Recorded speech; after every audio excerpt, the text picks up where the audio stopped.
Breaking news out of the NBA where Paul George is opting out of his $48.7 million player option with the Clippers. That will make him an unrestricted free agent. That's according to ESPN. George is reportedly setting meetings with teams, including the Clippers, once free agency officially begins on Sunday at 6 p.m. Eastern Time. Can sign up to a 4-year deal with the Clippers and negotiate a no-trade clause up to $221 million, or he can sign a 4-year deal, $212 million max contract with teams that have the room. As you take a look at his per-game averages from last season, pretty darn good. Career highs in field goal percentage, three-point percentage, and free throw percentage. And for the Clippers, Paul George stays. I mean, he and Kawhi Leonard, you look at what they've been able to do together, which is getting into the conference finals.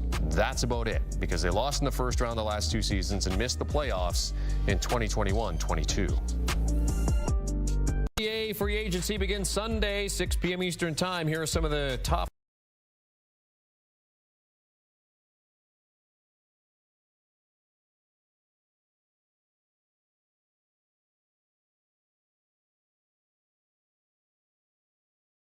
names expected to be available. I mean, LeBron, technically he's available, but, he's not, right? He's not going anywhere.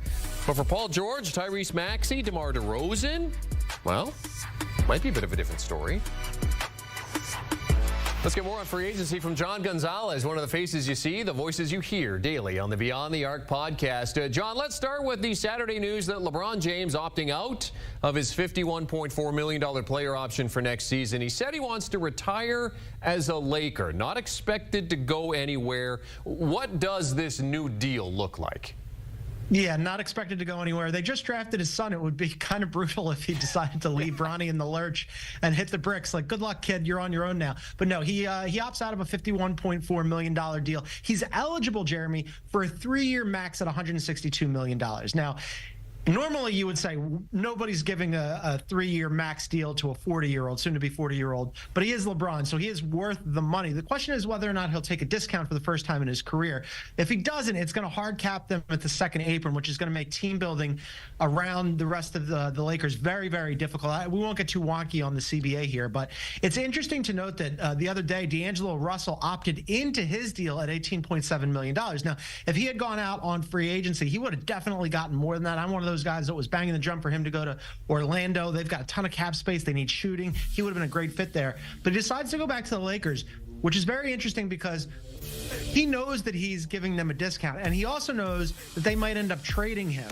So he's doing this the unselfish thing here, and LeBron now has an opportunity to do the same thing. If he takes less money, that's going to make it a lot easier for them to add extra pieces. He says he wants to win, so we'll find out how much. So for you, with free agency opening up, what does it look like? How limited are the Lakers at this point? Well, it depends on how much money LeBron takes, right? If he takes the max, then they're extremely limited because at that point, you're going to be hard capped at the second apron. It means that you can basically only re-sign your own guys, your own draft picks, and then you can add veteran minimums. That's not going to do it probably in the Western Conference. That's going to have at least 12 teams, probably 13 that have designs on making the playoffs. The Lakers are going to be one of them, obviously. But LeBron, as we saw last year, needs more help. They just drafted Dalton Knecht. That should help. And they have 2 other draft picks that they can trade if they decide to move those guys for a superstar or a star.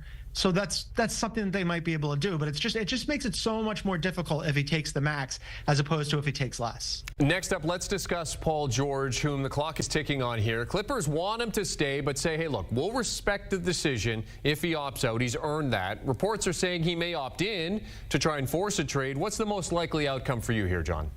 Yeah, there's 3 scenarios here, and we're all kind of waiting around for Paul George. This is the biggest domino. Nothing's going to happen in free agency until Paul George makes up his mind on what he wants to do. We should find out at some point today, or at least have some inclination. But there's 3 options. He stays with the Clippers and resigns. Now, he was offered the same deal that Kawhi Leonard was offered, which was 3 years for $150 million. That's a year less than they could offer him and less money, too. So it's not the max. Or he could opt out and then sign with a team with a lot of money, like the Philadelphia 76ers, or as I mentioned, the Orlando Magic. They could offer him a 4-year deal for north of $220 million. That would be the maximum available. Or as you mentioned, Jeremy, he could opt in. He's got an option for $48.8 million and then go with a sign and trade. And that would then free up some interesting opportunities for him, potentially the Lakers, depending on, as we mentioned, what LeBron does with his contract. The Warriors have been kicking the tires on, hey, what would it look like if we could land Paul George? The Heat might get into this. So that would be the most interesting scenario. The cleanest option for him is he leaves and he just signs a max money deal. But the longer this goes on, the more it makes me think something might be afoot here. What are the implications potentially for James Harden? Yeah, I mean, James Harden, I don't know how many suitors James Harden has. He's worn out his welcome pretty much everywhere he's gone. He made $35 million last year. He's an unrestricted free agent. My guess is he's going to stay put with the Clippers. Look, the Clippers, whether they get Paul George back or not, they're going to have Kawhi Leonard. He's got some injury issues and an injury history that hasn't been spectacular over the course of his career. But they're opening a new building here in LA next season, the Intuit Dome, and they need to put fans in the building. And in order to do that, you've got to have some sort of marketable team that has a chance to compete. So while I'm not hugely high on James Harden, I certainly understand them wanting to retain him. And I think it probably works both ways. They need James Harden to come back, and James Harden needs a place to play where they'll pay him some money. Probably not going to get $35 million a season, but somewhere in the $30 million range probably makes sense for him. As you mentioned, we probably won't have any more insight on what else is going to happen until we find out what Paul George is deciding to do. All right. You mentioned it. There are teams that have money to spend and are interested in a number of star players. One of those players being Klay Thompson, the Orlando Magic, a team that have been mentioned. Philly, the Mavs, Denver, all said to be in the mix. Where would Klay be the best fit for you?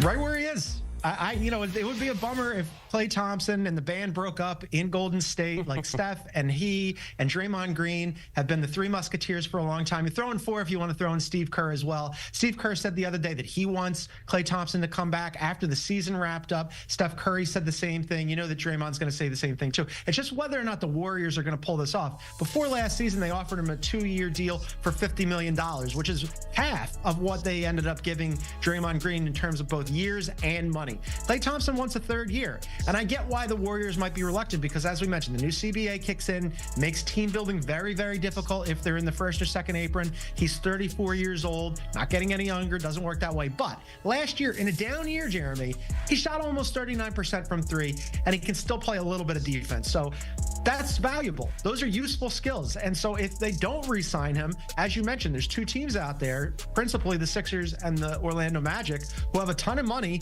and they're running out of options on where to spend it, and he would look good in both of those uniforms. Yeah, and the word is, I mean, they pay him $50 million a year. So, I mean, for Klay Thompson, I mean, yeah, as you said, John, you don't want to break up the band, but at some point, it's going to have to happen because there's lots of conversations about where this dynasty stands at this point, if you can even call it a dynasty anymore. There's said to be little momentum between the Bulls and DeMar DeRozan to get an extension done to keep him in Chicago. DeRozan has said he's enjoyed his time in Chi-Town. Does he stay, or do you see him heading somewhere else? I like DeMar DeRozan a lot. He's a really nice dude. What is it about Chicago that he has enjoyed, Jeremy? It's not like this has been a good team. The front office has been grossly mismanaged. They just made a trade last week where they shipped Alex Caruso to Oklahoma City in exchange for Josh Giddey straight up. That Oklahoma City Thunder team has a zillion picks, and they got exactly 0 of them. That is gross mismanagement by that front office. If I'm DeMar DeRozan, I would be thankful that they don't want to offer me an extension and that we haven't reached a deal here. He should be out that door and looking for greener pastures. Look, they've decided that it's going to be Josh Giddey and Kobe White, and eventually they're going to trade Zach LaVine, and they're probably going to have to attach a pick to do that. They should also shop Nikola Vucevic. He'd probably have some suitors. If I'm DeMar, I'm happy to walk. Again, there's some teams out there with cap space. We mentioned the Sixers and the Magic already. Oklahoma City would be maybe a nice fit for him. He's a veteran presence. They have a lot of money. The Pistons, I would be less bullish on that if I was him, but they also have some money. And then the Spurs, his former team, they also have cap space available too. But this could present a new opportunity for DeMar DeRozan. So I wish him well, and it's been too long. He needs to get out of Chicago. All right, and lastly, we have the Knicks, who may have signed Isaiah Hartenstein to too good of a deal as an early free agent. They can't pay him more than $16.2 next season, which means another team could swoop in because he's worth more and pay him much more. So, John, what are the Knicks to do here?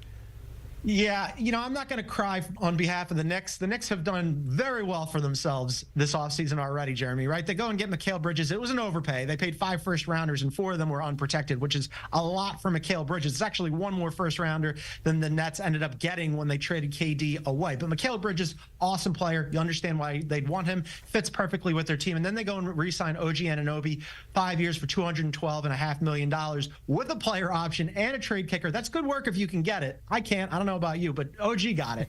So that leaves them, they're up against it here with Isaiah Hartenstein. Would they like to bring him back? Absolutely. He was a revelation for them last year, especially when Mitchell Robinson went down. All of a sudden, they looked around and went, oh, man, like Isaiah Hartenstein's really good. He's a good passer. He's awesome on the boards. Excellent teammate. Fits great with our team. Problem is, as you mentioned, they can't offer him the money that other teams can offer him. And one of those teams, and this is the one that I've been pointing to since we were barreling towards this scenario, is the Oklahoma City Thunder. They have been looking for a big man, both big in terms of the position and both big in terms of his actual physical presence as a backup for Chet Holmgren. I think he would be perfect there. And this is the sort of situation where Oklahoma City could offer him, say, 2 years at $50 million, $25 million a season. Pretty nice work for Isaiah Hartenstein. And that has the added benefit of him being able to get a new contract and re-enter free agency at age 28 when the salary cap's about to go up. So he'd be able to double dip and get some serious money there. But yeah, it's going to be very difficult for the Knicks to re-sign him. He is NBA analyst.